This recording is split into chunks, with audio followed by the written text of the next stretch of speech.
नमस्कार दोस्तों। एक बार फिर से हम अपने चैनल पर आपका हार्दिक स्वागत करते हैं और आज की वीडियो में हम बात करेंगे रफ़ी साहब और संगीतकार रवि के कॉम्बिनेशन से बने कालजयी संगीत की। साथ ही इस बात की भी कि किस तरह रवि ने रफ़ी साहब के गाए गीतों से बड़े संगीतकारों का सिंहासन हिला के रख दिया था।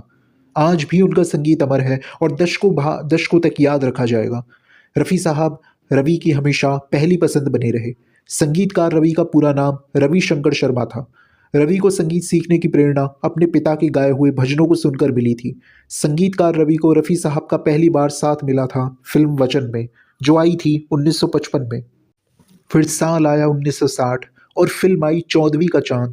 इस फिल्म में रफ़ी साहब ने रवि के संगीत निर्देशन में बेहद लोकप्रिय गीत गाया। चौदहवीं का चांद हो या आफताब हो, जो भी हो तुम खुदा की कसम।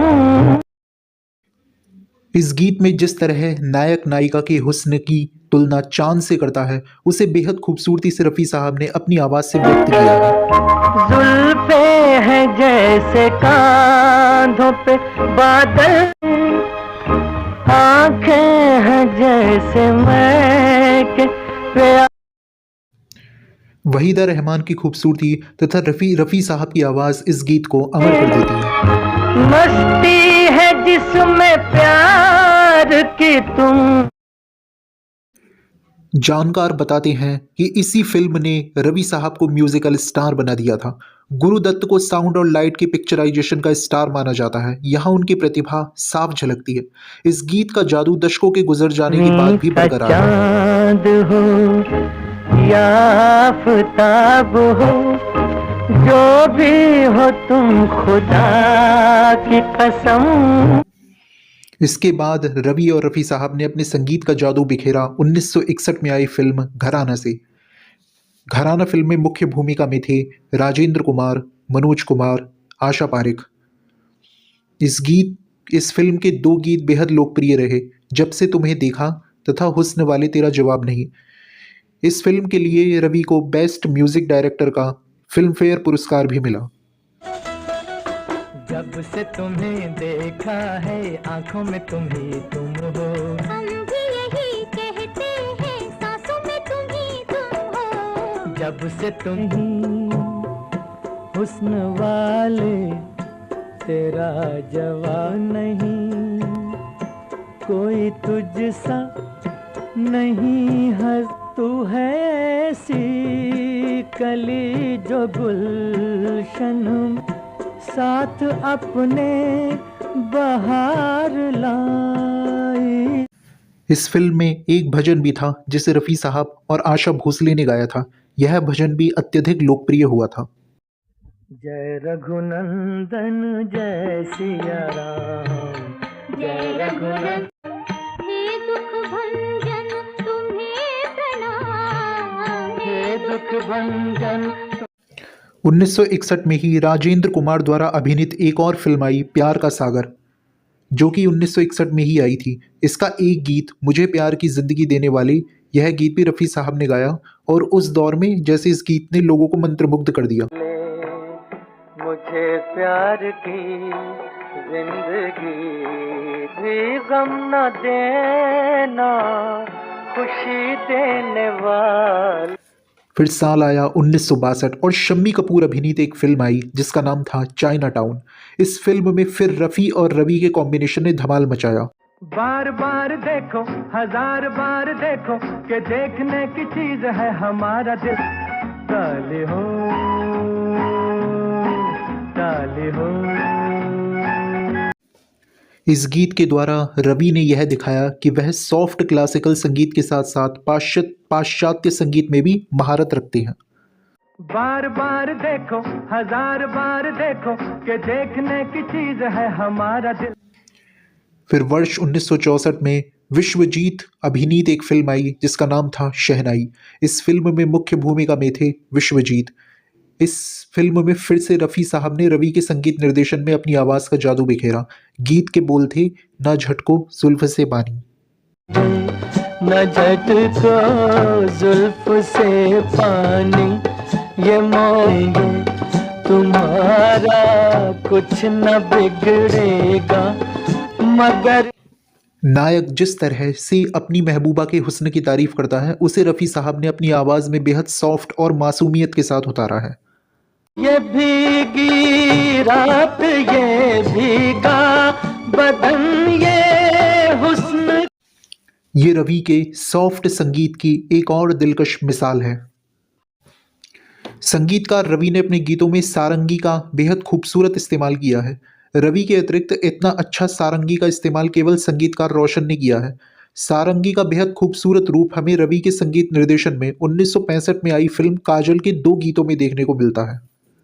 इन्हें दो नाजुक होठों को कुछ और नहीं है, ये कुदरत ने जो हमको बख्शा है वो शाम है, ये छू लेने दो नाजुक होठों को।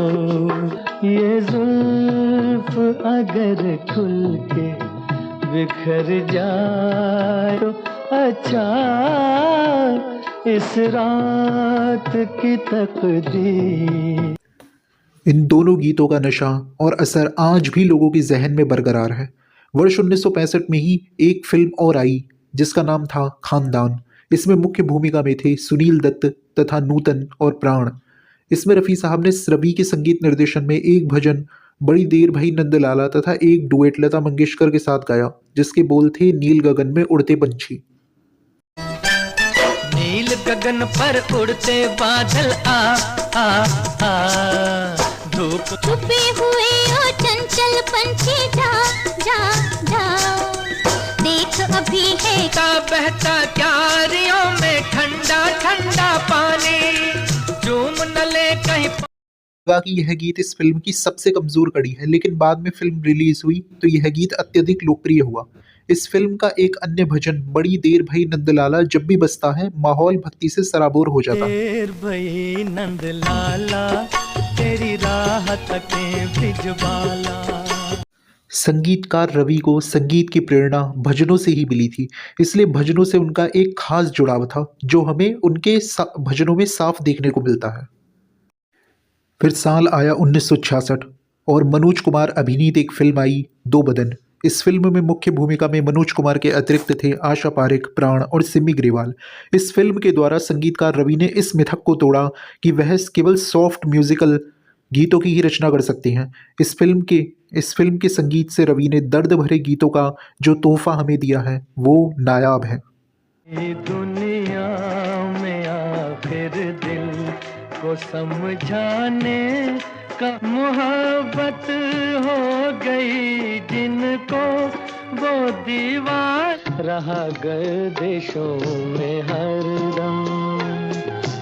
मेरे इश्क कभी डगमगाई कश्ती, कभी नसीब में जिसके जो लिखा था वो तेरी महव आया, नसीब में जिसके जो लिखा था। इसके बाद सन 1968 में आई फिल्म नीलकमल में रफ़ी साहब ने दो बहुत ही मार्मिक और भावुक गीत गाए। रवि के संगीत निर्देशन में ये उनके संगीत कौशल की चरम सीमा थी। तुझको पुकारे मेरा प्यार, या मैं तो मिटा हूँ तेरी चाह में। आखिरी पल है, आखिरियाँ हैं तुझ, डूबती सांसें बुझती निगाह ढूंढ रही है, सामने आ जा। इस फिल्म का एक अन्य गीत भी बेहद मार्मिक और भावुक है। इन दोनों गीतों में हमें रफ़ी साहब के पार्श्व गायन के कौशल की अनूठी प्रतिभा देखने को मिलती है। बाबुल की दुआएं लेती जा, सुखी संसार मिले मैं की कभी। तो आज के एपिसोड में इतना ही। इसी तरह से अन्य रोचक किस्से व कहानियाँ हम आपके सामने लेकर आते रहेंगे। चैनल पर नए हैं तो हमारे चैनल को सब्सक्राइब करना ना भूलें। धन्यवाद।